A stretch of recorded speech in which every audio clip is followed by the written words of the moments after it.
Click OK, and boom.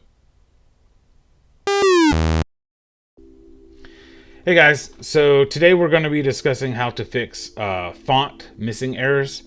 So you see I have an example right here. This image is not embedded, and if I try to embed it, it shows that that font is missing, right? The only reason you would need to do that is if you actually need to retype something. If that's what you need, then you actually have to find the font, unfortunately. Unless any of you guys know another way to get around that, I would love to know. But as far as I know, you actually have to have the font on your system. If you're just trying to email this image to somebody, but you need to have the file, or the artwork, I should say, embedded into the file, and every time you go to embed it, you get this error, then this trick will work for you. So what we're going to do is, while you have it selected, go to Object, Flatten Transparency, and then make sure this little checkbox right here says Convert All Text to Outlines. Make sure that's checked on. Click OK, and boom. Oh, so this, good thing this popped up actually. I could show you how to fix this as well.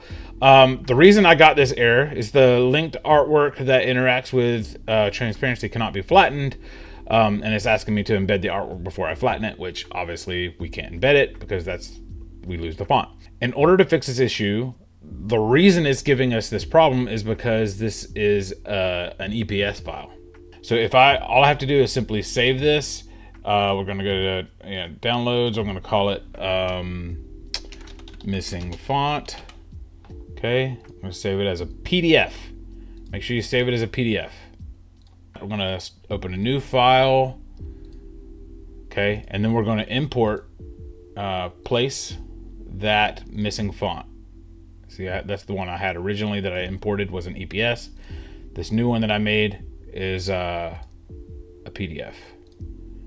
Place it. And now, you see, this is that transparency that it was having trouble with. Now this time I'll go to Object, Flatten Transparency, click OK. And I'll just release that mask that's around it. And then delete all that extra stuff. But as you can see, there you go. There's your font. Again, you can't edit it because it is in outlines, but you can now use this artwork.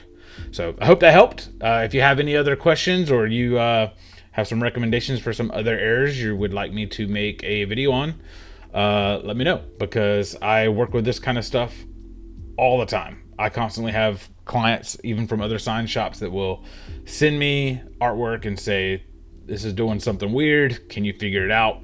And 9 times out of 10 I can. I know quite a few tricks to fix stuff. So till next time.